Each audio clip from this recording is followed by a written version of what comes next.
السلام علیکم ناظرین، ڈاکٹر اسرار احمد کے مزید بیانات سننے کے لیے آپ ہمارے چینل اسلامک ایلیویٹڈ کو سبسکرائب کریں اور بیل آئکن بٹن کو پریس کر دیں تاکہ ہر نئی ویڈیو آنے والی آپ تک سب سے پہلے پہنچ سکے۔ وہ شب برات ہے۔ اس اعتبار سے کچھ لوگوں نے گمان کیا کہ شاید لیلۃ القدر اور لیلہ مبارکہ اس حدیث کی روح سے وہی شب ہے، وہ ظاہر بات ہے کہ خارج از رمضان مبارک ہے، اور یہ کہ اس کے علاوہ بھی بعض آراء ہیں، لیکن یہ آراء جو ہے شاذ کے درجے میں۔ میں یہ کہہ سکتا ہوں کہ تقریباً اجماع ہے اس پر کہ یہ رات رمضان مبارک ہی کی ایک رات ہے۔ اس کی دلیل ایک تو یہ کہ القرآن یفسر بعضہ بعضا کے اصول کے مطابق قرآن مجید کے اندر سورہ بقرہ میں یہ واضح کر دیا گیا شہر رمضان الذی انزل فیہ القرآن، رمضان مبارک کا مہینہ وہ ہے کہ جس میں قرآن نازل کیا گیا، اور یہاں فرمایا انا انزلناہ فی لیلۃ القدر، ہم نے اس کو اتارا ہے لیلۃ القدر میں۔ ان دونوں کو جوڑیے تو اس کا ایک لا محالہ جو ایک انیویٹیبل رزلٹ نکلتا ہے وہ یہی ہے کہ یہ لیلۃ القدر رمضان مبارک میں۔ دوسری اس کی تائید ہوتی ہے وہ مشہور حدیث جس کو الحمدللہ کہ ہم نے بہت عام کیا ہے، رمضان مبارک کی آمد سے قبل کوشش ہوتی ہے ہر سال جو ہے اس کی یاد دہانی کرا دی جائے۔ ایک طویل خطبہ جو حضور نے دیا تھا، خطبنا رسول اللہ صلی اللہ علیہ وسلم فی آخر یوم من شعبان، یہ حضرت سلمان فارسی رضی اللہ تعالیٰ عنہ سے مروی ہے کہ حضور نے شعبان کے آخری دن ہمیں خطبہ ارشاد فرمایا، یا ایھا الناس قد اظلکم شہر عظیم شہر مبارک شہر فیہ لیلۃ خیر من الف شہر، لوگوں آگاہ ہو جاؤ، تم پر ایک بہت مبارک مہینے نے، بڑی عظمت والے مہینے نے سایہ کر دیا ہے، سایہ فگن ہو گیا ہے تم پر ایک مہینہ جو بڑی عظمت والا ہے، شہر عظیم جو بڑی برکت والا ہے، شہر مبارک، اور تیسرا جملہ اس میں یہی ہے شہر فیہ لیلۃ خیر من الف شہر، وہ مہینہ کہ جس میں ایک رات وہ بھی ہے کہ جو 1000 مہینوں سے افضل ہے۔ انا انزلناہ فی لیلۃ القدر، یا نوٹ کیجئے قرآن حکیم میں اللہ تعالیٰ نے اپنی ذات کے لیے کہیں تو واحد کا صیغہ استعمال کیا، اننی انا اللہ لا الہ الا انا فاعبدنی واقم الصلاۃ لذکری، یہ سب واحد، کہیں جمع کا صیغہ آتا ہے، انا انزلناہ فی لیلۃ القدر انا فتحنا لک فتحا مبینا انا نحن نزلنا الذکر وانا لہ لحافظون انا اعطیناک الکوثر۔ تو اس میں ظاہر بات ہے کہ اگرچہ یہ مفرد ہے انی، اور یہ انا جو ہے جمع کا صیغہ ہے، لیکن یہ اظہر من الشمس ہے کہ اس میں اللہ تعالیٰ کی ذات میں کوئی تعدد یا تکثر کا کوئی سوال نہیں، معاذ اللہ ثم معاذ اللہ، کوئی کثرت نہیں ہے، وہ تو وحدت مطلقہ ہے، ذات باری تعالیٰ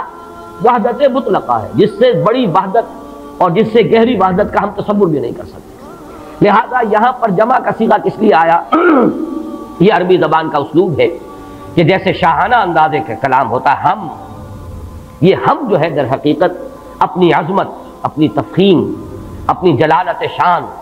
اپنی علو مرتبت، اس کے اظہار کے لیے انا انزلناہ فی لیلۃ القدر، انزلناہ یہ جو ضمیر مفعولی ہے، ہم نے نازل کیا اس کو لیلۃ القدر میں۔ اب یہ عام طور پر تو اسلوب یہ ہے کہ ضمیر کا استعمال وہاں آنا چاہیے جہاں جس شے کے لیے ضمیر آ رہی ہے اس کا ذکر صراحت کے ساتھ پہلے ہو چکا ہو، عام اسلوب یہی ہے، لیکن قرآن حکیم کے اپنے اسالیب ہیں، خاص مخصوص اسالیب ہے۔ قرآن مجید جیسے ہم کہا کرتے ہیں کہ فلاں ادیب جو ہے وہ خود صاحب طرز ادیب ہے، اس نے اپنی طرز خود ایجاد کی ہے، یہ طرز خاص ہے ایجاد میری، صاحب طرز ادیب جیسے ہوتے ہیں ہمارے ہاں جن کو ہم کہتے ہیں، قرار دیتے ہیں۔ قرآن مجید کے اپنے اسالیب ہیں، اپنا طرز بیان ہے، اور اس میں یہ ہے کہ جو شے بالکل اظہر من الشمس ہو اس کے لیے پہلے سے تذکرہ ہونا ضروری نہیں ہے، اس کے لیے ضمیر لے آئیں گے بغیر اس کے کہ پہلے سے صراحت کے ساتھ اس کے لیے کوئی ذکر موجود ہو۔ اس میں در حقیقت اشارہ یہ ہوتا ہے یہ بالکل سامنے کی بات ہے، اس کے ذکر کی ضرورت ہی نہیں،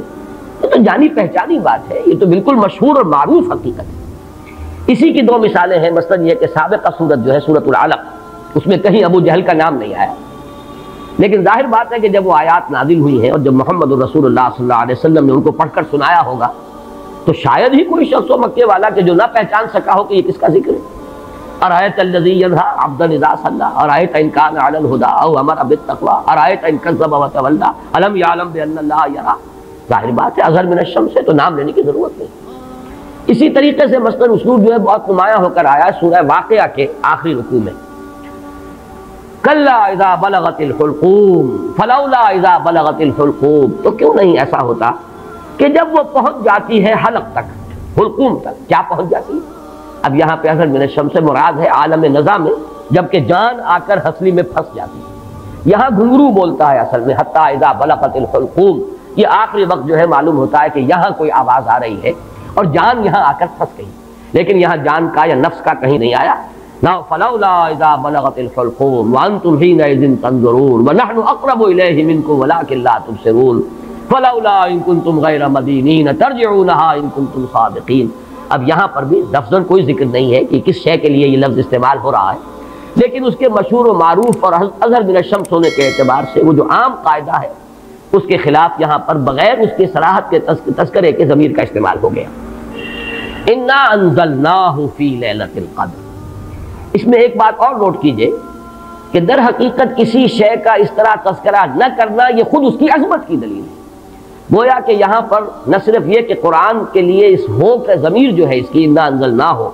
یہ قرآن کے اپنے مخصوص اسلوب کے مطابق آئی ہے، بلکہ اس میں قرآن کی عظمت کی طرف اشارہ ہے، اس لیے کہ جو صاحب عظمت ہستی ہو اس کا نام نہیں لیا جاتا، بلکہ اس کی طرف آ جناب، آ حضور،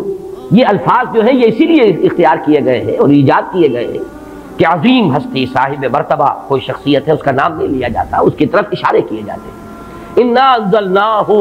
ہم نے اسے نازل فرمایا۔ معلوم یہ ہوا کہ اس میں عظمت قرآن کی طرف بھی ایک اشارہ کیا جا رہا ہے۔ پھر اس میں عظمت قرآن جو ہے اس کے دو اور اسلوب ہیں جو اس میں سامنے آئے۔ انا انزلناہ فی لیلۃ القدر، ہم نے خود نازل کیا اس کو، حالانکہ ہمیں معلوم ہے کہ یہ نزول جو ہوا ہے محمد رسول اللہ صلی اللہ علیہ وسلم پر بواسطہ ملک ہوا ہے، جبرائیل کے ذریعے سے۔ فإنہ نزلہ علی قلبک،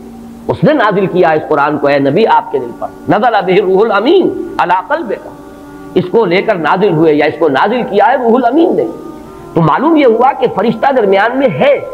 لیکن یہ جیسے کہ کہا گیا انہ لقول رسول کریم ذی قوت عند ذی العرش مکین مطاع ثم امین، یہ سورہ تکویر میں یہ مضمون آ چکا ہے، اور آج کئی مرتبہ اس سورت کا نام ہم نے لیا ہے 4 سوروں کی تعین کے ضمن میں۔ تو یہ سب کچھ کس لیے کہ معین طور پر یہ بات واضح ہو جائے کہ قرآن مجید کی تنزیل محمد الرسول اللہ صلی اللہ علیہ وسلم پر بواسطہ ملک ہوئی ہے، لیکن یہاں اس واسطے کو ہٹا کر بات کی جائے انا انزلناہ فی لیلۃ القدر، تاکہ یہ اللہ تعالیٰ کی ذات کے ساتھ اس کی جو نسبت خصوصی ہے وہ نمایاں ہو، اور اس سے قرآن مجید کی بھی عظمت جو ہے وہ اور اجاگر ہو کر اور نکھر کر اور ظاہر ہو کر سامنے آ جائے۔ اسی طریقے سے اس کا ایک اور اسلوب بھی ہے کہ وقت نزول جو ہے لیلۃ القدر، جبکہ ہم نے اسے نازل کیا ہے لیلۃ القدر میں، اور پوری سورت جو ہے اب اس لیلۃ القدر کی عظمت پر جو ہے گفتگو کر رہی ہے، اس میں بھی گویا کہ نزول قرآن جو ہے اس کے لیے لیلۃ القدر کا انتخاب یہ بھی عظمت قرآن کے بیان و اظہار کا ایک اسلوب ہے۔ انا انزلناہ فی لیلۃ القدر، اس میں اب تیسری بحث جو ہماری ہے وہ یہ ہے کہ انزال اور تنزیل کا فرق۔ یہ بارہ میں عرض کر چکا ہوں کہ باب افعال سے مصدر آئے اور پھر باب تنزیل سے اسی مادے سے اگر مصدر آئے تو ان میں فرق کیا ہوتا ہے۔ باب افعال میں کسی کام کا دفعتاً کر دینا، ایک ہی مرتبہ یک بارگی جسے ہم کہتے ہیں کام کو مکمل کر دینا۔ باب تفعیل میں تدریجاً، یہ تدریج خود جو ہے تفعیل کے وزن پر ہے، تدریجاً تھوڑا تھوڑا کر کے کسی کام کو بڑے اہتمام کے ساتھ، اس لیے کہ جب اہتمام ہوتا ہے اور جب اس کی خاص توجہ ہوتی ہے تو رفتار کم ہو جائے گی، اور جب کہیں کسی کام کو بس تیزی سے کر دیا جائے تو پھر اتنی توجہ کی ضرورت نہیں ہوتی۔ اس میں مثال جو ہے بہت نمایاں اعلام اور تعلیم۔ اعلام کے معنی خبردار کر دینا، بتا دینا، بس بتا دیا، اب تمہاری سمجھ میں آیا ہے تو آیا ہے، نہیں آیا تو نہیں آیا، اگر آیا ہے تو ٹھیک ہے، نہیں آیا تو دفع ہو جاؤ، ہمارا کام تھا بتا دینا، ہم نے بتا دیا، یہ اعلام ہے، بتا دیا اعلام۔ تعلیم ہے ذہن نشین کرنا، اتارنا، بٹھانا، سمجھانا، تھوڑا تھوڑا کر کے بٹ بائی بٹ، پھر یہ دیکھنا کہ یہ بات سمجھ میں آ گئی تو اگلا قدم، یہ بھی اگر سمجھ میں آ گئی تو اگلی بات، یہ تعلیم ہے۔ تو اسی طریقے سے جو اعلام اور تعلیم کا فرق ہے وہی فرق ہے انزال اور تنزیل کا، اور یہ الفاظ دو قرآن مجید میں اگرچہ کہیں کہیں استثناءات ہیں، لیکن آپ کو معلوم ہے کہ یہ تو اصول ہے دنیا میں ہر جگہ پر، ایکسیپشنز پروو دی رول، اگر کہیں استثناءات آ جائیں تو اس سے قانون جو ہے اور کلیات ٹوٹتے نہیں ہیں بلکہ اور مؤکد ہو جاتے ہیں۔ تو یہ بات نوٹ کر لیجئے کہ استثناءات تو اگرچہ ہیں انزال اور تنزیل کے استعمال میں، لیکن یہ کہ بالعموم یا یوں کہیے کہ قانون کے طور پر، ایک کلیہ کے طور پر انزال کا لفظ آتا ہے قرآن مجید کا نزول، یا تو آغاز نزول جو ہوا محمد الرسول اللہ صلی اللہ علیہ وسلم پر، یا پورے قرآن کا نازل کیا جانا لوح محفوظ سے سمائے دنیا تک، کیونکہ یہ دفعتاً ہوا ہے، پورا قرآن ہے جو نازل کر دیا گیا۔ یہ دونوں آراء جو ہیں ہمارے ہاں مفسرین کے ہاں موجود ہیں۔ امام شعبی کی رائے یہ ہے کہ انا انزلناہ فی لیلۃ القدر سے مراد یہ ہے کہ اس کا آغاز نزول ہوا ہے لیلۃ القدر میں۔ حضرت عبداللہ ابن عباس رضی اللہ تعالی عنہما، اور ظاہر بات ہے کہ ان کی رائے بہت زیادہ اہمیت کی حامل ہے، وہ حبر الامہ ہے، ان کے بارے میں حضور کی خصوصی دعا ہے، اللہم فقہہ فی الدین وعلمہ التاویل، اے اللہ اس نوجوان کو دین کا فہم اور تفقہ عطا فرما، اور اسے تعویل اور تفسیر کا علم جو ہے بالخصوص وہ عطا فرما۔ تو حضرت عبداللہ ابن عباس اسی وجہ سے رضی اللہ تعالی عنہما حبر الامہ، حبر کہتے ہیں بہت بڑے عالم تھے، حالانکہ وہ نوجوان تھے، لیکن یہ کہ ان کی رائے یہ ہے کہ اس سے مراد یہ ہے کہ پورا قرآن حکیم لوح محفوظ سے سمائے دنیا تک لیلۃ القدر میں نازل کر دیا گیا۔ یہ کام دفعتاً ہوا، اسی لیے لفظ انزال آیا ہے۔ وہ لیلۃ القدر کا تذکرہ ہو رہا ہے تو انا انزلناہ فی لیلۃ القدر۔ پھر یہ کہ رمضان مبارک میں وہ لیلۃ القدر ہے تو شہر رمضان الذی انزل فیہ القرآن، یہاں پر جو مجہول کا صیغہ آیا وہی باب فعل سے آیا ہے لیکن حضور پر جو قرآن کا نزول ہوا ہے تو سب کو معلوم ہے کہ 22 برس میں اس کی تکمیل ہوئی ہے، تھوڑا تھوڑا کر کے نازل ہوا ہے۔ پہلی آیتیں 5 نازل ہوئی جو ہم پڑھ چکے ہیں پچھلے درس میں، اس کے بعد 7 آیتیں نازل ہوئی سورہ نون کی، اس کے بعد 7 آیتیں نازل ہوئی سورہ مزمل کی، اس کے بعد 7 آیتیں نازل ہوئی سورہ مدثر کی، اس کے بعد 7 آیتوں پر مشتمل نازل ہوئی سورہ فاتحہ، اس کے بعد 5 آیتیں پر مشتمل سورت نازل ہوئی سورۃ اللہب۔ تو یہ نجمن یہ تقریباً 22 برس میں جا کر اس کی تکمیل ہوئی ہے تنزیل کی۔ اب یہاں لفظ تنزیل ہوتا ہے، فَإِنَّهُ نَزَّلَهُ عَلَىٰ قَلْبِكَ، اے محمد آپ کے قلب پر جو ہے یہ تنزیل کے طور پر آیا ہے، نجمن آیا ہے، تھوڑا تھوڑا کر کے آیا ہے، رفتہ رفتہ آیا ہے، تدریجاً آیا ہے۔ بلکہ یہ بحث تو کئی بار آ چکی ہے کہ حضور کو تو اشتیاق رہتا تھا، آپ چاہتے تھے کہ جلدی جلدی قرآن نازل ہو، اور آپ جو ہے شکوہ بھی کرتے تھے حضرت جبرائیل سے کہ آپ دیر دیر سے اور وقفہ ڈال کر آتے ہیں، جس کی کہ پھر قرآن مجید میں ہی مذکور ہے سورہ مریم میں، جو ان کی طرف سے ایک وضاحت آئی ہے وَمَا نَتَنَزَّلُ إِلَّا بِأَمْرِ رَبِّكَ، اور پھر اس کے علاوہ دوسرے مقام پر وَلَا تَعْجَلْ بِالْقُرْآنِ مِن قَبْلِ أَن يُقْضَىٰ إِلَيْكَ وَحْيُهُ، اے نبی جلدی نہ کیجئے، قرآن مجید کی آپ پر تنزیل جو ہے اس کے اندر جو وقت اور جو اس کے اندر وقفے ہیں یہ اللہ تعالیٰ کی حکمت کے تحت ہیں،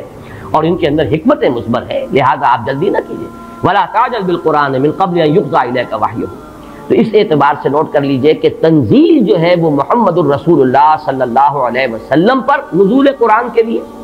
اور انزال ہے قرآن مجید کا دفعتاً نازل ہو جانا۔ اور اس میں یہ سمجھتا ہوں کہ زیادہ جو قوی رائے ہے وہ حضرت عبداللہ ابن عباس رضی اللہ تعالیٰ عنہما کی ہے کہ یہاں جس انزال کا ذکر کیا جا رہا ہے وہ لوح محفوظ، اور یہاں ذرا گن لیجئے قرآن مجید میں لوح محفوظ کے لیے 2 الفاظ اور بھی آئے ہیں، انہو فی ام الکتاب لدینا لعلی الحکیم، یہ ام الکتاب میں ہے، وہ ہے اصل جڑ، وہ ہے اصل کتاب۔ یہ تو نقول ہے، جیسے کہ میں نے بارہا کہا ہے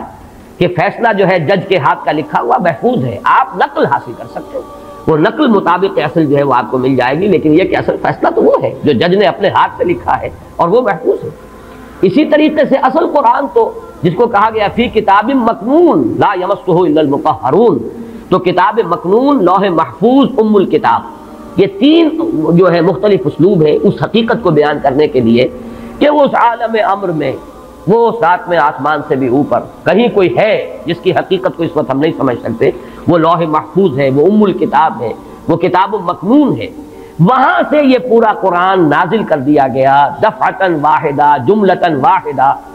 لیلۃ القدر میں، کہ جو کہ رمضان مبارک کی ایک شب تھی، سمائے دنیا تک۔ وہاں سے پھر فرشتے نے اس کو تدریجاً جو بھی اس کے نزول کے لیے حکمت معین تھی اللہ تعالیٰ کے علم میں، اس کے مطابق اس کو نازل کیا محمد رسول اللہ صلی اللہ علیہ وسلم پر۔ البتہ یہ رائے کہ اس سے مراد آغاز نزول ہے، یہ بھی لفظی اعتبار سے اس کے اندر کوئی تضاد نہیں ہوگا، اس لیے کہ آغاز نزول میں جو آیات نازل ہوئی ہیں وہ تو دفعتاً واحدہ ہی نازل ہوئی ہیں۔ اقرأ بسم ربک الذی خلق، خلق الانسان من علق، اقرأ وربک الاکرم الذی علم بالقلم، علم الانسان ما لم یعلم۔ تو یہ تو ظاہر ہے کہ ایک ہی وقت میں 5 آیات نازل ہوئی، لہذا امام شعبی کی رائے جو ہے وہ بھی جہاں تک کہ لغوی بحث ہے اس کے اعتبار سے اس کو رد نہیں کیا جا سکتا، لیکن یہ کہ جیسا کہ میں نے عرض کیا ہمارے لیے زیادہ اہمیت کا قول جو ہے وہ حضرت عبداللہ ابن عباس کا ہے رضی اللہ تعالی عنہما۔ اب آئیے لیلۃ القدر، انا انزلناہ فی لیلۃ القدر، اس میں قدر سے مراد کیا ہے؟ قدر کی رات۔ بعض حضرات نے تو بڑی آسانی کی ہے کہ ترجمے میں کہہ دیا ہم نے اسے شب قدر میں نازل کیا۔ ظاہر بات ہے کہ ترجمے میں تو آسان ہے، لیل کی جگہ شب کا لفظ لے آئیے اور اس کے ساتھ قدر کے لفظ کو جو کا تو رکھ دیجئے۔ یہی وجہ ہے کہ اردو میں ترجمہ کرنا، اردو میں درس دینا قرآن کا بہت آسان ہے، لیکن کوئی ایسی اجنبی زبان ہو کہ جس کے الفاظ سرے سے مناسبت نہ رکھتے ہو عربی زبان کے الفاظ کے ساتھ، وہاں بہت مشکل ہو جاتا ہے۔ اب اگر آپ انگریزی میں ٹرانسلیٹ کریں گے اس کو تو آپ کو کوئی مفہوم معین کرنا پڑے گا، کوئی ایک لفظ سلیکٹ کرنا پڑے گا، آپ قدر کے لفظ کو تو وہاں پر ریٹین نہیں کر سکتے، تو بہت مشکل ہو جائے گا ان زبانوں میں، چونکہ ہماری زبان جو ہے اس میں تو اکثر و بیشتر اصطلاحات جو ہیں وہ تو قرآن مجید کی جو کی تو منتقل ہو گئی۔ تقویٰ کا لفظ ہے تو جو کا تو ہے، ایمان کا لفظ ہے تو جو کا تو ہے۔ اس اعتبار سے اردو میں ترجمہ یا اردو میں درس قرآن دینا بہت آسان ہے، لیکن کسی اور زبان میں کہ جس کا کوئی بھی ربط نہ ہو اردو کے ساتھ، عربی کے ساتھ، فارسی کے ساتھ، بہت مشکل۔ اس قدر سے مراد کیا ہے؟ اس کے ضمن میں 3 آراء ہیں کہ جو ملتی ہیں، 2 بہت مشہور ہیں، تیسری ذرا ایک شاذ رائے ہے، لیکن یہ کہ بہرحال وہ بھی میں چاہتا ہوں کہ آپ کے علم میں آ جائے۔ قدر سے مراد ایک تو یہ ہے کہ یہ تقدیر الامور، یہ رات وہ ہے کہ جس میں 1 سال کے لیے مقادیر اور تقدیروں کا تعین ہو جاتا ہے۔ اگرچہ ایک لفظ میں نے استعمال غلط کر دیا اس جملے میں، تعین تو وہ ہو چکا ہے ازل میں، اللہ تعالیٰ کے علم ازلی میں تو وہ چیزیں پہلے سے موجود ہیں، کب کس وقت کس شے کو ظہور پذیر ہونا ہے، کب کس وقت کس جگہ کون سا واقعہ ظاہر ہوگا، لیکن یہ ہے کہ وہ تو اللہ کا علم قدیم ہے، علم کی حد تک وہ علم قدیم ہے، وہ تو ہمیشہ سے شے جو ہے موجود ہے اللہ کے علم قدیم میں، لیکن یہ کہ ہر سال کا معلوم ہوتا ہے کہ جیسے ہمارے ہاں ایک مفہوم ہے بجٹ سیشن ہے، سال بسال کچھ چیزیں معین کی جاتی ہیں،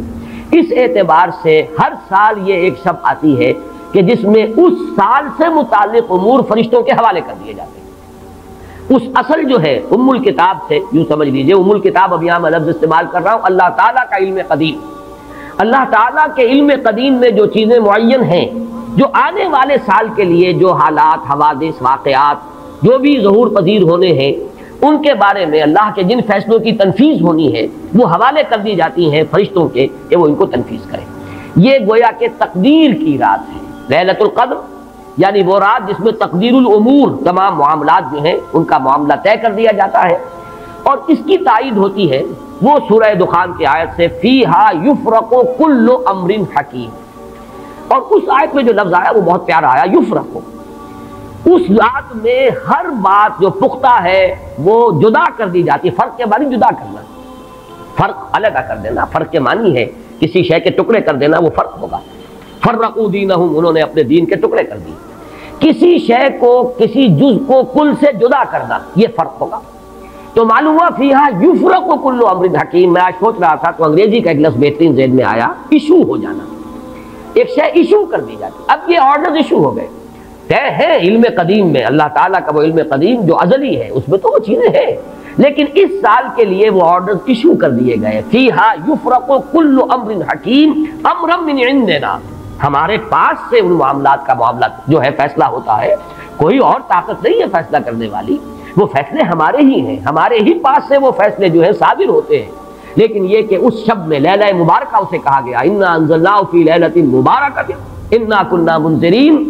فیہا یفرق کل امر حکیم امرا من عندنا انا کنا مرسلین، وہ ہمارے پاس سے وہ فیصلے جو ہیں وہ صادر ہو کر اور حوالے کر دیے جاتے ہیں، گویا کہ آپ جیسے کہتے ہیں آرڈر ایشو ہو گئے، آپ کے تبادلے کے یا آپ کی ترقی کا جو حکم ہے ایشو ہو گیا،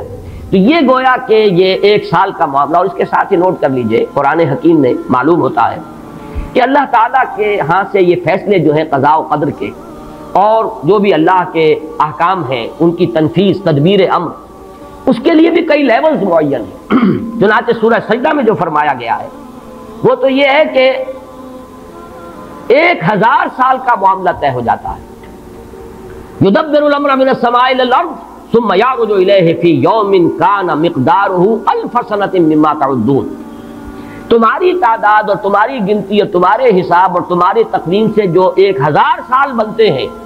اللہ تعالیٰ کی تدبیر امر اس کے حساب سے ہوتی ہے، اور پھر اس کی تکمیل کے بعد پھر ملائکہ جو ہے اس کی جو رپورٹ ہے وہ لے کر اللہ تعالیٰ کے حضور میں حاضر ہوتے ہیں۔ یہ کہا جا سکتا ہے کہ جیسے ہم یہ سمجھتے ہیں کہ 7 آسمان ہیں، ان 7 آسمانوں کے ساتھ اللہ تعالیٰ کا یہ جو تدبیر امر کا معاملہ ہے کہ جو سمائے دنیا ہے اس پر وہ سالانہ ایشو ہو رہے ہو احکام قضاء و قدر کے، اور وہی ہے کہ جو پھر اس سال کے دوران ان کی تنفیذ ہو جاتی ہے، اور اگر اس سے آگے 100 برس کی کوئی پلاننگ ہے تو وہ دوسرے کہیں آسمان پر ہو، اور اس سے اوپر اگر کوئی 1000 برس کی پلاننگ ہے تو وہ اس سے کہیں اوپر کے آسمان پر ہو، اور اگر اس سے اوپر 10,000 برس کی کوئی پلاننگ ہے تو اس سے اوپر کے آسمان پر ہو۔ یہ سارے معاملات عین ممکن ہیں، یہ عالم امر کی وہ باتیں ہیں جن کو صحیح طور پر سمجھنا ہم صرف اشارات کے حوالے سے کوئی دھندلا سا تصور قائم کر سکتے ہیں کہ قرآن ایک طرف یہ بھی کہہ رہا ہے یدبر الامر من السماء الى الارض ثم يعرج الیہ فی یوم کان مقدارہ 1000 سنۃ مما تعدون۔ سورہ معارج میں یہ بھی ہے تعرج الملائکۃ والروح الیہ فیہا، اس میں فی یوم کان مقدارہ 50,000 سنۃ، 50,000 برس کا بھی ایک دن ہے اللہ کا۔ تو ہو سکتا ہے کہ ان تمام مختلف درجہ بدرجہ جو تدبیر امر کے فیصلے اللہ کی طرف سے حکمت الہی اور علم الہی سے جن چیزوں کا کہ ایشو ہو رہا ہو، جس کے کہ احکام صادر ہو رہے ہوں، وہ بھی درجہ بدرجہ ہو، اور یہ جو ہے سمائے دنیا پر یہ ایک سالانہ جو ہے نظم اس کا قائم ہو، اور اس کے حوالے سے فرشتوں کو جو اس دنیا کے فرشتے ہیں جو یہاں پر تنفیذ امر کی جو خدمت ہے اس پر مامور ہیں ان کے حوالے کر دیے جاتے ہیں۔ تو ایک رائے تو میں نے عرض کی کہ قدر سے مراد تقدیر، کہ یہ رات جو ہے تقدیر الامور کی رات ہے، تمام جو امور ہیں ان کے مقادیر، ان کی تعیین، ان کے بارے میں اللہ تعالیٰ کے احکام جو ہے ان کا ایشو ہو جانا۔ ایک رائے یہ ہے کہ یہ قدر سے مراد ہے قدر و منزلت، اونچا رتبہ، علو شان، منزلہ اور شرف۔ اب اس کی تائید ہوتی ہے، معلوم ایسا ہوتا ہے کہ یہ دونوں باتیں تو بیک وقت جو ہے مراد ہیں، اسی لیے میں نے کہا یہ دونوں اقوال بہت مشہور بھی ہیں، اور میرے نزدیک یہ دونوں ہی اس میں یہ ذو معنیین لفظ کے طور پر یہاں استعمال ہوا، یہ دونوں ہی مراد ہے۔ یہ رات خود اپنی جگہ پر بھی بجائے خود، جسے ہم کہتے ہیں بجائے خود بھی بہت قدر و منزلت کی رات ہے، اور اس شب میں 1 سال کے معاملات جو ہیں وہ فرشتوں کے حوالے کر دیے جاتے ہیں۔ اس اعتبار سے اس کو کہا گیا لیلہ مبارکہ، انا انزلناہ فی لیلۃ مبارکہ، یہ خود مبارک ہے، اس کے اندر برکتیں ہیں، اس کے اندر عظمت ہے، اس کی اپنی شان بلند ہے، علو مرتبت کی حامل ہے یہ رات۔ یہ دو مفہوم جو ہیں جب تو میں نے جیسا کہ عرض کیا یہ تو بہت کثرت کے ساتھ ہیں اور یہی زیادہ مشہور بھی ہیں، بلکہ ان کے ضمن میں دوسری بات کے ضمن میں ایک نقطہ ترازی کے درجے کی بات ہے، لیکن بات چونکہ حسین ہے وہ میں آپ کو سنا رہا ہوں۔ ابو بکر وراق ہے جنہوں نے اس میں نقطہ پیدا کیا ہے کہ یہ لیلہ قدر اس لیے ہے لأنہ نزل فیہا کتاب ذو قدر علی لسان ملک ذی قدر علی امت لہا قدر۔ یہ 3 انہوں نے قدر جمع کیے ہیں کہ یہ اس لیے اس کو لیلۃ القدر کہا گیا کہ ایک طرف تو یہ کہ اس میں وہ کتاب نازل ہوئی جو بڑی قدر و منزلت والی کتاب ہے، ثانیاً وہ اس فرشتے کی زبانی نازل ہوئی کہ جو بہت قدر و منزلت کا ذی قوت عند ذی العرش مکین مطاع ثم امین، پھر اس امت کے لیے اس کی تنزیل ہو رہی ہے جس کی بڑی قدر و منزلت ہے اللہ کے ہاں۔ اور شاید اسی وجہ سے وہ کہتے ہیں جناب وراق کہ شاید اسی وجہ سے لفظ قدر جو ہے اس سورہ مبارکہ میں 3 مرتبہ آیا ہے، انا انزلناہ فی لیلۃ القدر وما ادراک ما لیلۃ القدر لیلۃ القدر خیر من الف شہر۔ لیکن جیسا کہ میں نے عرض کیا ہے یہ بس ایک نقطے کے حد تک ہے، ایک دلچسپ نقطہ ہے، میں نے اس کا تذکرہ کر دیا ہے۔ ایک تیسرا مفہوم جو شاذ ہے جو لیا گیا قدر سے کہ قدر کا ایک مفہوم ہے تنگی کا بھی، جیسے کہ سورۃ الفجر میں ہم پڑھ چکے ہیں فَأَمَّا الْإِنسَانُ إِذَا مَا ابْتَلَاهُ رَبُّهُ فَأَكْرَمَهُ وَنَعَّمَهُ فَيَقُولُ رَبِّي أَكْرَمَنِ وَأَمَّا إِذَا مَا ابْتَلَاهُ فَقَدَرَ عَلَيْهِ رِزْقَهُ فَيَقُولُ رَبِّي أَهَانَنِ۔ انسان کا معاملہ عجیب ہے کہ جب اس کا رب اس کا امتحان لیتا ہے، اسے آزماتا ہے، نعمتیں دے کر عزت دے کر، تو کہتا ہے میرے رب نے مجھے عزت دے دی، اور جب اس کا رب اس کو آزماتا ہے اس پر رزق کو تنگ کر کے، تو وہ کہتا ہے میرے رب نے مجھے ذلیل کر دیا۔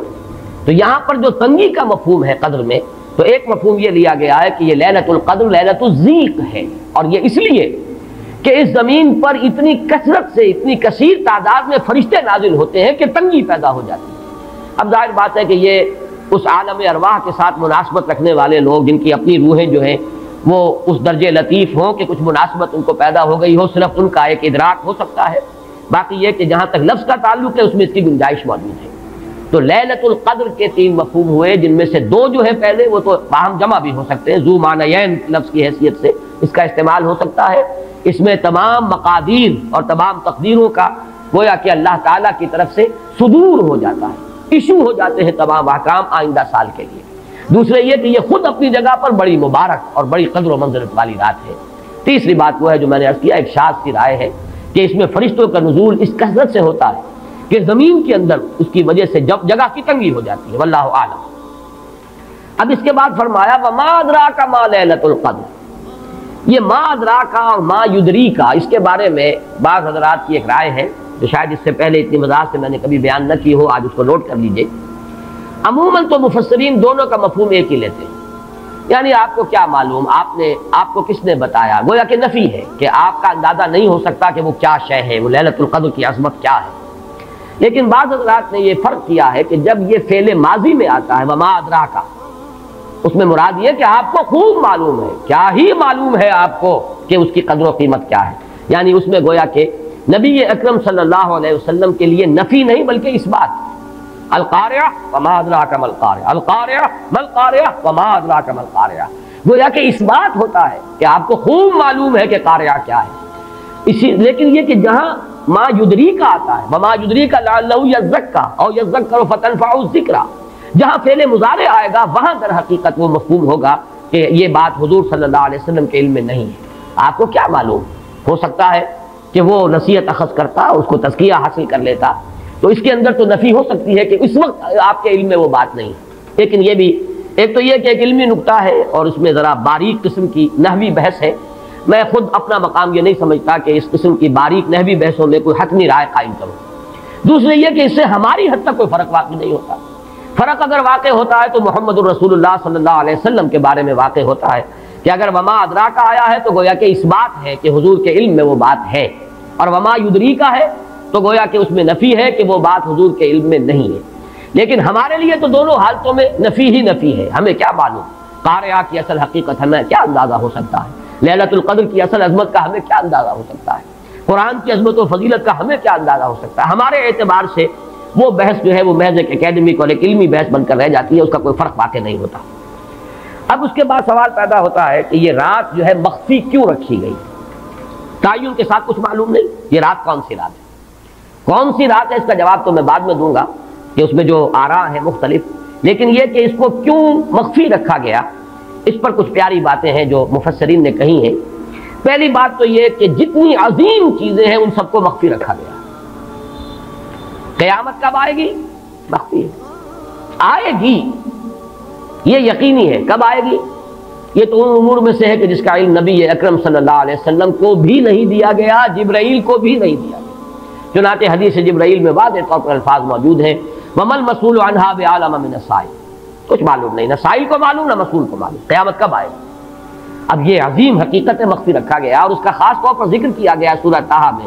اکاد اخفیہا لتجزی کل نفس بما تسعی۔ اگر تعین کر دیا جاتا تو جو قریب کے زمانے کے لوگ ہوتے وہ تو خوب پھر محنت کرتے آخرت کے لیے، اور ذرا فاصلے والے ہوتے وہ ذرا تساہل کرتے اس کے بارے میں۔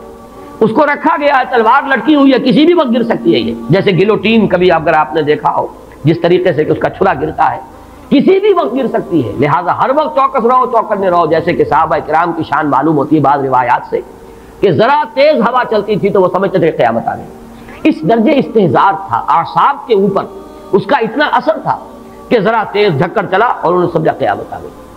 تو اس طریقے سے قیامت کو مخفی رکھا گیا، اکاد اخفیہا لتجزی کل نفس بما تسعی۔ نہ آج سے 100 برس پہلے والوں کو معلوم تھا کہ قیامت کب آئے گی، نہ آج والوں کو معلوم ہے، نہ اگر ابھی دنیا کی عمر ہے ابھی 100 برس اور تو قیامت سے ایک دن پہلے بھی شاید یقینی طور پر معلوم نہ ہو سکے کہ کل قیامت آ رہی ہے، تاکہ ہر وقت جو ہے امتحان اتنا ہی شدید رہے، اتنا ہی کڑا امتحان رہے ہر ایک کے لیے، لتجزی کل نفس بما تجزی بما تسعی، تاکہ ہر ذی نفس کو بدلہ ملے اس کی سعی کے مطابق۔ اسی طریقے سے موت کا وقت معلوم نہیں،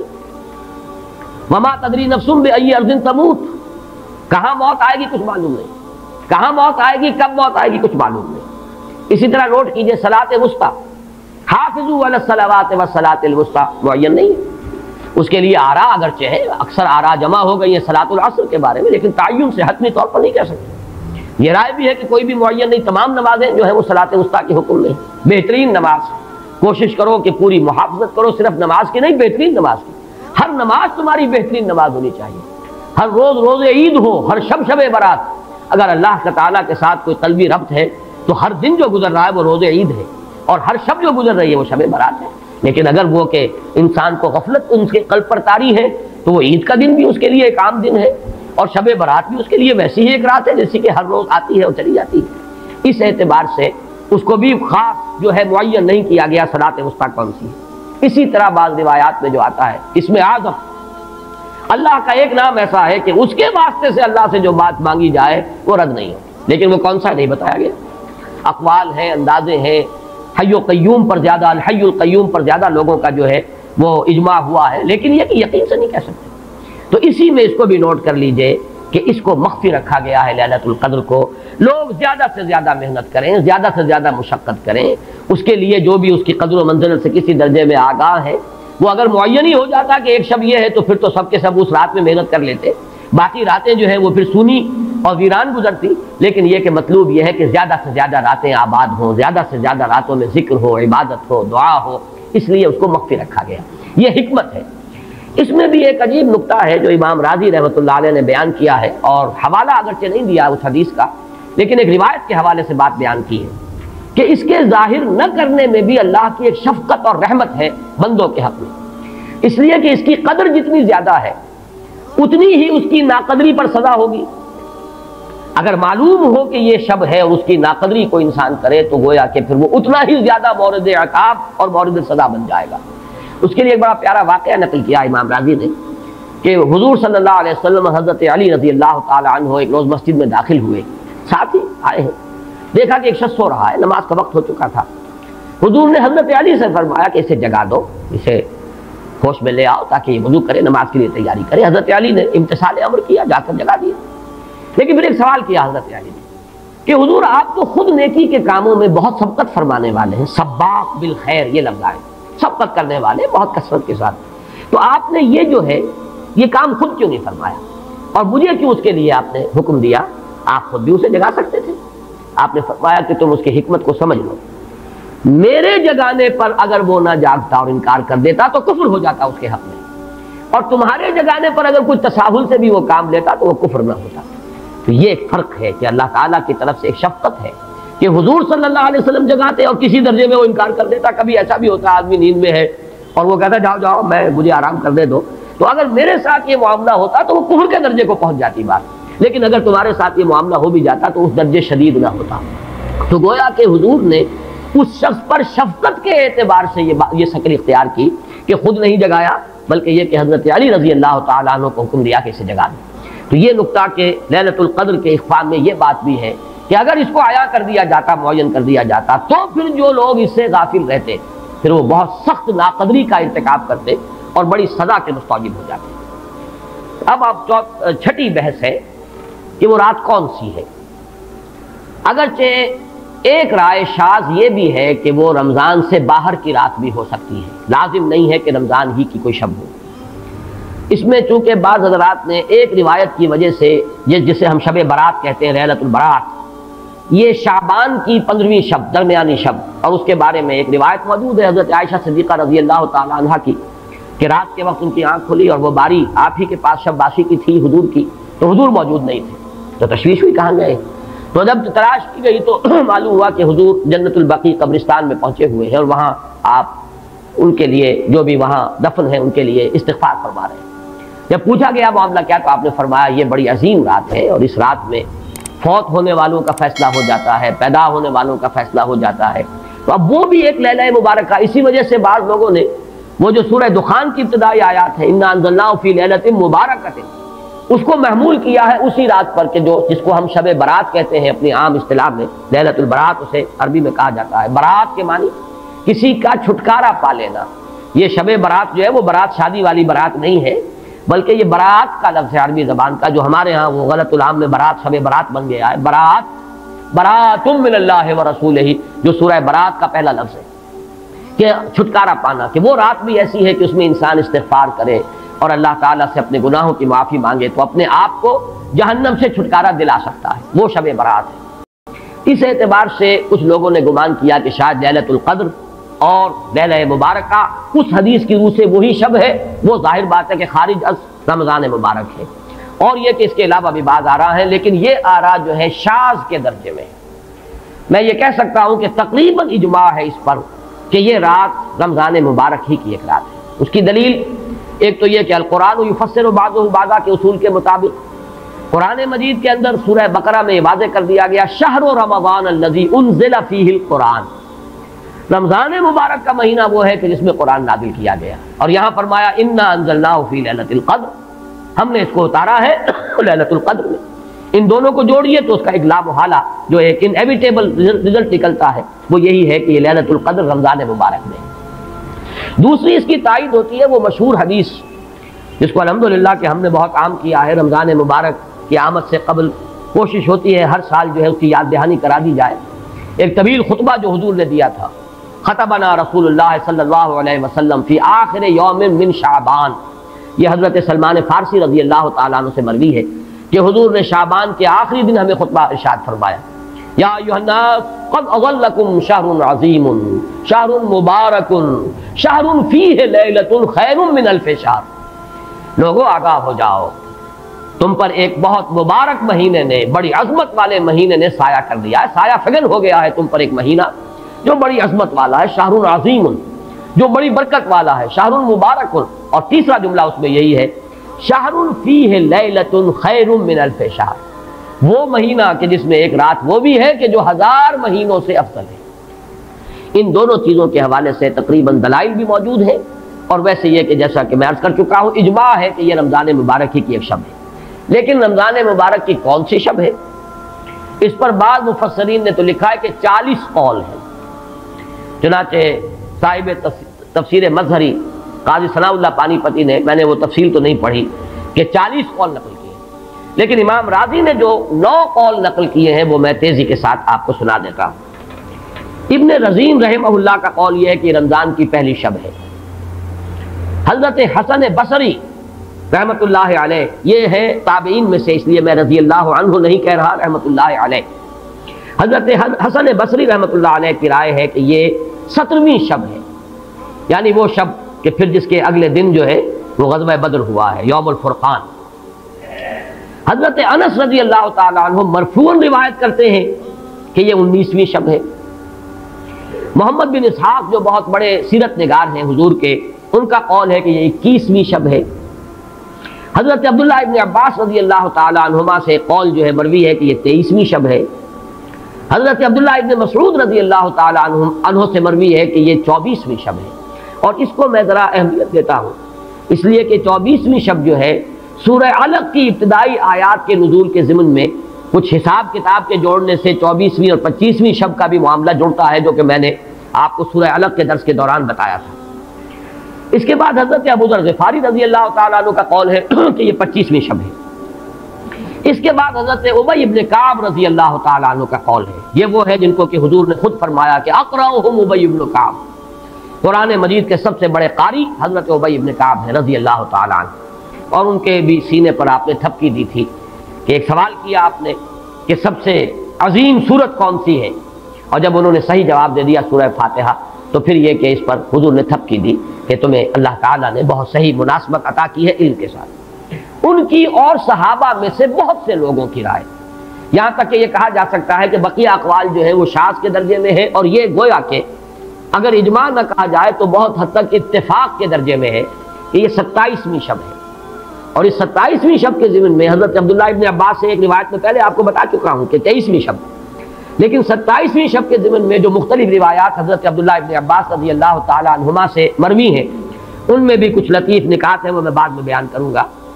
اس کے بعد ایک شاذ قول اور بھی ہے کہ یہ 29ویں شب ہے۔ تو یہ گویا کہ 9 ہے اقوال، جن میں سے بعض جلیل القدر صحابہ کے ہیں، عبداللہ ابن مسعود، ابو ذر غفاری، ابن عباس، ابی ابن کعب، لیکن یہ ہے کہ سب سے زیادہ جو اتفاق اگر اجماع نہ کہا جائے تو 27ویں شب پر ہے۔ اس 27ویں شب کے بارے میں حضرت عبداللہ ابن عباس نے 3 نکتے بیان کیے۔ ایک نکتہ تو یہ ہے کہ یہ پوری سورہ مبارکہ جو ہے سورۃ القدر، اس میں 30 الفاظ ہیں، اور ان 30 الفاظ میں سے 27واں لفظ ہے ہیا حتی مطلع الفجر، یہ 27واں ہے۔ اس کے اعتبار سے گویا کہ انہوں نے ایک ربط قائم کیا ہے کہ یہ 27ویں شب ہے۔ ایک بات انہوں نے یہ کہی ہے کہ اللہ تعالیٰ کو وطر محبوب ہے، اللہ وطر و یحب الوطر، اللہ خود بھی اکیلا ہے اور وطر کو پسند کرتا ہے۔ پھر یہ کہ وطر جو ہے اب رمضان مبارک کے اندر اگر وہ وطر شمار کیے جائیں گے تو 14-15 وطر بن جائیں گے، لیکن اس میں چونکہ آخری عشرے کے بارے میں بہت سی روایات جو ہے ان کا تقریباً اجماع ہو جاتا ہے کہ آخری عشرے میں، تو آخری عشرے میں بھی 5 وطر آئیں گے، 21ویں، 23ویں، 25ویں، 27ویں، 29ویں۔ لیکن حضرت عبداللہ ابن عباس کہتے ہیں کہ 7 کا حصہ اللہ تعالیٰ کو بہت پسند ہے، اور بہت سی چیزیں جو ہے عالم تکوینی میں بھی اور عالم تشریعی میں بھی بہت سی چیزیں وہ ہیں کہ جو 7 کے حصے کے ساتھ وابستہ ہیں۔ 7 آسمان ہیں، 7 زمینیں ہیں، ہفتے کے 7 دن ہیں، طواف کے 7 شوط ہیں، سعی بین صفا والمروہ وہ بھی 7 مرتبہ ہے، ادھر سے ادھر، ادھر سے ادھر 7۔ اسی طریقے سے سجدے کے اعضاء بھی 7 ہیں،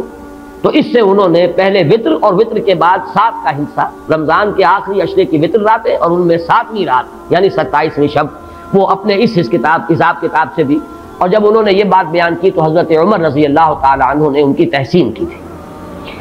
آخری بات اور بھی کہی گئی ہے کہ لیلۃ القدر جو ہے اس کے اندر حروف کو اگر شمار کیا جائے تو 9 بنتے ہیں، اور یہ لیلۃ القدر اس سورہ مبارکہ میں 3 مرتبہ آیا ہے۔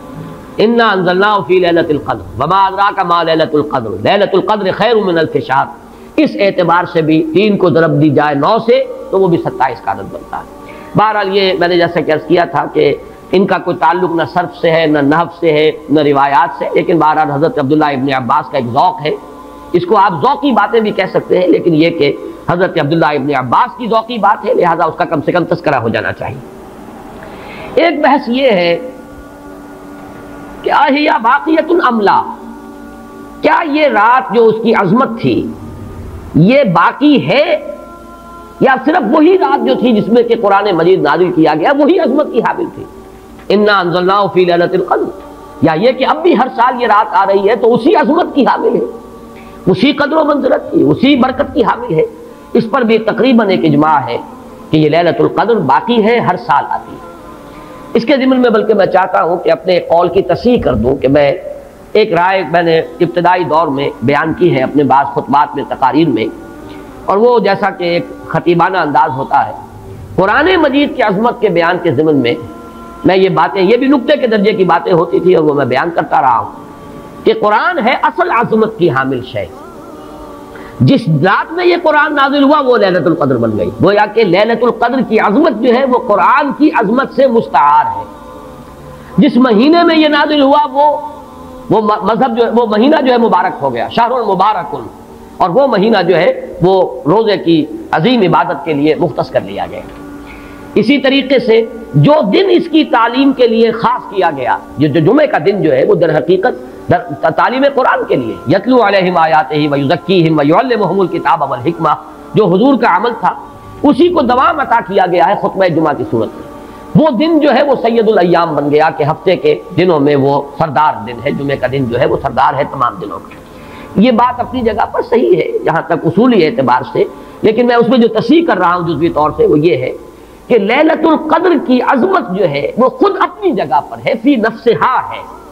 اپنے ہی مقام پر ہے، اپنی جگہ ہے، بجائے خود، جسے کہتے ہیں فارسی میں بجائے خود عظمت کی حامل ہے۔ اور اس کی عظمت کا مقام یہ بھی ہے کہ اس میں فیہا یفرق کل امر حکیم، تمام معاملات جو ہیں اللہ کے فیصلے جو ہیں ان کو ایشو کر دیا جاتا ہے، وہ گویا کہ حوالے کر دیے جاتے ہیں، وہ فیصلے صادر ہو جاتے ہیں اللہ تعالیٰ کی جناب سے، تو یہ اس کی عظمت قدیم ہے۔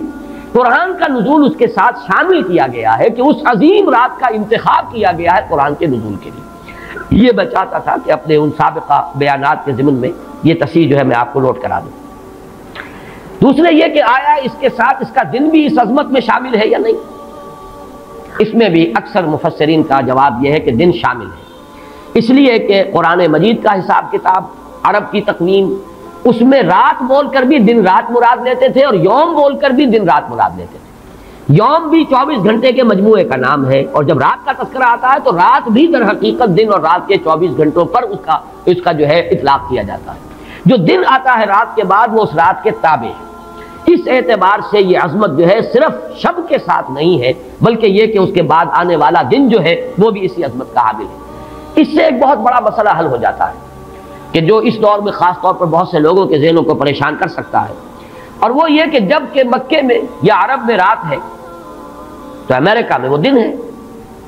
وہ دن یا اگر وہ رات آئے گی تو ابھی اس کے کچھ 12 گھنٹے کے بعد وہاں پر رات آئے گی۔ اس اعتبار سے دن جو ہے وہ بھی جب شامل ہو گیا اس کے ساتھ تو معلوم ہوا کہ کرۂ ارضی کا کوئی حصہ بھی، کوئی نقطہ بھی اس برکت اور اس قدر و منزلت سے محروم نہیں رہے گا، اس لیے کہ دن کے رات کے ساتھ وہ دن جو ہے طبعاً شامل ہے۔ اب آئیے کہ یہ خیر من الف شہر، اس سے کیا مراد ہے؟ دو باتیں تو اس میں بالکل واضح ہیں۔ ایک تو اس اعتبار سے کہ اس میں جو عبادت کی جائے، استغفار کیا جائے، ذکر کیا جائے، اس کی قدر و منزلت، اس کے لیے ایک تعبیر ہے، جو انداز اسلوب بیان اختیار کیا گیا وہ یہ ہے، اس سے مراد وہ 1000 مہینے جو ہے گنتی کے 1000 مہینے نہیں ہیں، اس کو جن لوگوں نے حساب کر کے 83 برس اور کچھ مہینے نکالے ہوئے تو وہ در حقیقت یہ حساب کتاب نہیں ہوتا۔ عربی زبان میں کہیں 100 کہیں 70 کہیں 1000 یہ کثرت کی تعبیر کے لیے آتے ہیں۔ تو معلوم ہوا کہ بہت زیادہ اجر و ثواب ہے عبادت کا، دعا کی قبولیت کا بہت طویل امکان ہے اس شب مبارک میں، اور یہ کہ تقرب الی اللہ کے لیے انسان کوئی کوشاں ہو تو اس کی پیش رفت جو ہے اس شب میں جو ہے وہ بقیہ دنوں اور بقیہ راتوں کی نسبت سے بہت زیادہ ہوگی۔ اس میں جو ایک اشکال پیدا ہوتا ہے ذہن میں کہ آخر کیا سبب ہے کہ بعض خاص جو دن ہیں یا بعض خاص مہینے ہیں ان کی جو خاص جو فضیلت ہے، تو اس کو میں سمجھتا ہوں کہ بہت عمدگی سے ہمارے مفسرین نے سمجھایا ہے کہ عالم مادی میں بھی ہم یہ چیز دیکھتے ہیں کہ مناسبت ہوتی ہے۔ کوئی فصل ہے گندم کی، اب آپ اگر اس کو غلط موسم میں اگر بو دیں گے تو آپ کا بیج بھی ضائع ہو جائے گا۔ مناسبت ہے، صحیح وقت ہے اس کا، اسی میں اگر وہ فصل جو ہے وہ بوئی جائے گی تو وہ مثمر ہوگی، اس سے آپ کو فصل حاصل ہو جائے گی۔ لیکن اگر آپ نے غیر وقت میں وہی بیج بہترین ہو، دانہ عمدہ سے عمدہ ہو، زمین اچھی سے اچھی ہو، لیکن یہ کہ موسم اگر آپ نے غلط چن لیا ہے تو گویا کہ مناسبت جو ہے اوقات، دنوں، ایام، راتوں، مہینوں، سالوں، ان کے جو بھی ایک خاص مناسبت ہے نیکی کے ساتھ، خیر کے ساتھ، عالم امر کے ساتھ، روحانیت کے ساتھ، عالم ارواح کے ساتھ، اس کو ہم قیاس کر سکتے ہیں کہ جیسے موسموں اور دنوں کا معاملہ ہے اسی طریقے سے اس عالم ارواح کے اندر اور روحانی عالم کے اندر بھی کچھ ایام ہیں، کچھ دن ہیں، کچھ مہینے ہیں جن کی خصوصی مناسبت ہے۔ چنانچہ رمضان مبارک کا مہینہ ہے، اسی طریقے سے یہ ليلۃ القدر ہے، اس کے اندر جو ہے قدر و منزلت اللہ نے جو رکھی ہے وہ اس کی ایک خصوصیت ہے جس کو ہم ظاہر بات ہے کہ عالم امر کی اشیاء جو ہیں کما حق ہو تو ان کا ادراک اور شعور ہم اس وقت اس زندگی میں اس دنیا میں حاصل نہیں کر سکتے، لیکن اس کی طرف اس تمثیل کے ذریعے سے کچھ نہ کچھ جو ہے رہنمائی ہو جاتی ہے۔ جیسے کہ قرآن مجید کی عظمت کما حق ہو، جیسے کہ وہ عظمت ہے، کما ہیا کسی انسان کے لیے ممکن نہیں کہ اس کا ادراک اور شعور کر سکے، لیکن مثال دی گئی لو انزلنا القرآن على جبل لرأيته خاشعا متصدعا من خشية الله وتلك الامثال نضربها للناس لعلهم يتفكرون۔ یہ مثالیں ہم بیان کر دیتے ہیں لوگوں کے لیے کہ جو معاملات، جو امور، جو لطیف حقائق ان کے ادراک و شعور سے ماوراء ہیں، بلند تر ہیں، اس کا کوئی اجمالی اور کوئی مبہم خاکہ تو ان کے ذہن میں آ ہی جائے ایک تمثیل کی مدد سے۔ اس اعتبار سے اس مادی عالم میں بھی جو موسموں کے اثرات اور ان کی مناسبت یا عدم مناسبت کسی کام کے ساتھ ہے، اس کے حوالے سے ہم سمجھ سکتے ہیں کہ اللہ تعالیٰ نے خاص گھڑیاں، خاص ساعات، جیسے فرمایا گیا کہ جمعے کے دن ایک خاص ساعت ایسی ہے، اب دیکھیے اس کو بھی شمار کر لیجئے، وہ بھی مخفی رکھی گئی ہے کہ وہ ساعت کون سی ہے۔ ایک خاص ساعت ہے کہ اگر کوئی شخص دعا کرے گا اس گھڑی میں تو وہ رد نہیں ہوگی، لیکن اسے خفیہ رکھ دیا گیا۔ بعض حضرات کے خیال میں دونوں خطبوں کے درمیان جو وقت ہو جبکہ امام بیٹھتا ہے یہ وقفہ ہے وہ خاص ساعت۔ بعض حضرات کے نزدیک وہ نماز کے ادا ہونے سے لے کر عصر تک کا وقفہ ہے، لہذا بہت سے حضرات کو آپ نے دیکھا ہوگا کہ وہ جمعے کے روز نماز جمعہ ادا کرنے کے بعد سے عصر تک مسجد میں قیام کرتے ہیں، ذکر اور تلاوت اس میں مشغول رہتے ہیں۔ بعض حضرات کے نزدیک اس سے مراد ہے اذان ہونے سے نماز کے ادا ہو جانے تک، اذا نودی للصلاۃ من یوم الجمعۃ فاسعوا الی ذکر اللہ وذروا البیع اور فاذا قضیت الصلاۃ فانتشروا فی الارض، ان دونوں کے مابین جو وقت ہے وہ گویا کہ اس کا، لیکن اس کو بھی مخفی رکھ دیا گیا۔ وہ جو میں نے کچھ لسٹ گنوائی تھی کہ عظمت والی چیزوں کو اللہ نے چھپایا ہے، اسے مخفی رکھا ہے، اسی میں اس کو بھی شامل کر لیجئے کہ ایک گھڑی ہے جمعے کے دن، ایک وقت ہے، ایک ساعت ہے، اس میں جو دعا کی جائے قبول ہو جائے گی۔ اسی طریقے سے یہ ليلۃ القدر ہے، اسی طریقے سے اور مختلف چیزیں۔ تو ليلۃ القدر خیر من الف شہر تنزل الملائکۃ والروح فیہا باذن ربہم من کل امر، نازل ہوتے ہیں فرشتے اور الروح، اگرچہ الروح کے بارے میں اس کا مصداق کیا ہے بہت سے اقوال ہیں، لیکن یہاں پر اکثر و بیشتر مفسرین جو ہے متفق ہیں کہ یہاں مراد حضرت جبرائیل علیہ السلام، فرشتوں میں ان کے چونکہ ایک خاص مقام ہے، بہت اونچا ان کا مقام ہے، کہا جا سکتا ہے سید الملائکہ، تمام فرشتوں کے وہ سردار ہیں۔ یہی وجہ ہے کہ وہی ہے قرآن کے نازل کرنے والے۔ یہ عظیم اللہ کا پیغام جو ہے، نوع انسان پیام آخری حامل او رحمت للعالمین، تو اس کے لانے والے بھی جو ہے وہ فرشتوں میں، جیسے کہ میں نے وہ آیات آپ کو اس سے پہلے بھی سنائی کہ انہ لقول رسول کریم ذی قوت عند ذی العرش مکین مطاع ثم امین۔ اب یہ ساری مدح جو ہو رہی ہے، تعریف ہو رہی ہے حضرت جبرائیل علیہ السلام کی، تو یہ گویا کہ عطف الخاص علی العام کی ایک مثال ہے۔ تمام ملائکہ، الملائکہ بہت سے ملائکہ، اور یہاں پہ اس سے اندازہ کیجئے کہ معلوم ہوتا ہے بہت کثیر تعداد میں ملائکہ ہیں جن کا نزول ہوتا ہے۔ وہ جو میں نے قدر کا ایک مفہوم بیان کیا گیا تھا کہ اتنے ملائکہ آتے ہیں کہ زمین پر جگہ نہیں رہتی، اور لیلۃ القدر سے مراد لیلۃ الضیق ہے کہ ملائکہ کے لیے اس کا، چونکہ ابھی حال ہی میں مجھے تجربہ ہوا ہے کہ جب ہم نے طواف وداع کیا ہے تو وہ ہم نے دیکھا ہے ضیق کی وہ کیفیت جو ہے، وہ تنگی کہ وہاں پر جگہ جو ہے آدمی کا سانس لینا مشکل ہو جاتا ہے، اس درجے تنگی۔ تو اب یہ تو ایک عالم مادی کا ضیق تھا جو ہم دیکھا ہے، جس کا ہمیں تجربہ ہو گیا۔ عالم ارواح میں فرشتوں کا ضیق کہ اتنے فرشتے نازل ہو جائیں کہ ان کو تنگی محسوس ہو، ان کو اپنے لیے جگہ نہ مل رہی ہو زمین پر، تو یہ بھی ایک مفہوم ہے۔ تنزل الملائکۃ والروح، نازل ہوتے ہیں فرشتے اور جبرائیل، بالخصوص حضرت جبرائیل علیہ السلام، فیہا اس شب میں، بِإِذْنِ رَبِّهِمْ مِنْ كُلِّ أَمْرٍ سلام، وہ اپنے رب کے اذن سے۔ اس میں گویا کہ وہ جڑ کاٹی جا رہی ہے، جیسا کہ میں نے بارہا بیان کیا ہے کہ ایمان بالملائکہ ہی بگڑ کر مشرکانہ نظام کی شکل اختیار کر لیتا ہے۔ یہ دیویوں اور دیوتاؤں کا تصور جو دنیا میں ہے، گاڈز اینڈ گاڈیسز، اور یہ جو بھی عربوں کے ہاں تھا آلہہ کا تصور، یہ در حقیقت فرشتوں کا تصور ہے جو بگڑ گیا۔ ہم جانتے ہیں فرشتہ پہاڑوں کا ایک فرشتہ ہے، ملک الجبال، جو حضور کی خدمت میں حاضر ہوا تھا یوم طائف کو۔ اگر آپ مجھے حکم دیں میں ان پہاڑوں کو آپس میں ٹکرا دوں، اور جن لوگوں نے آپ کے ساتھ یہ زیادتی کی ہے وہ سرمے کی طرح پس کر رہ جائیں۔ ملک الجبال ایک فرشتہ ہے کہ جو پہاڑوں پر معمور ہے۔ اسی کو کہہ دیا گیا پہاڑوں کا دیوتا۔ فرق کیا ہے؟ ملک الجبال اور پہاڑوں کا دیوتا میں فرق کیا ہے؟ دیوتا کے ساتھ تصور یہ کہ اسے کچھ اختیار حاصل ہے، جبکہ فرشتوں کے بارے میں جو صراحت قرآن کرتا ہے ان کے پاس اختیار کوئی نہیں۔ یفعلون ما یؤمرون، وہ وہی کچھ کرتے ہیں جس کا انہیں حکم دیا جاتا ہے۔ لا یعصون اللہ ما امرهم ویفعلون ما یؤمرون، وہ اللہ کے کسی حکم کی نافرمانی نہیں کرتے، وہی کرتے ہیں جس کا ان کو حکم ہوتا ہے۔ اور وہ آیت جو میں نے پہلے بھی آج سنائی ہے، حضرت جبرائیل نے حضور کے اس شکوے یا گلے کے جواب میں جو بھی کہا، اپنی وضاحت پیش کی، ما نتنزل الا بامر ربک، اے نبی، اے محمد صلی اللہ علیہ وسلم، آپ کا شوق اپنی جگہ، لیکن ہم نازل نہیں ہو سکتے آپ کے رب کے اذن کے بغیر، آپ کے رب کے حکم کے بغیر، ہمارا اختیار نہیں ہے۔ اور وہ مقام اس اعتبار سے عظیم ترین مقام ہے قرآن مجید کا، ضربۃ السلام ہے، لہو ما بین ایدینا وما خلفنا وما بین ذالک، اللہ ہی کا اختیار ہے اس پر بھی جو ہمارے سامنے ہے، اللہ کے اختیار میں ہے وہ بھی جو ہمارے پیچھے ہے، اور اللہ کے اختیار میں وہ بھی جو ان دونوں کے مابین ہے۔ اب ان دونوں کے مابین کیا ہے؟ میرے آگے یہ سب کچھ ہے، میرے پیچھے یہ سب کچھ ہے، میرے آگے اور پیچھے کے مابین کون ہے؟ میں ہوں۔ گویا کہ ملائکہ بالکلیہ اللہ کے اختیار میں،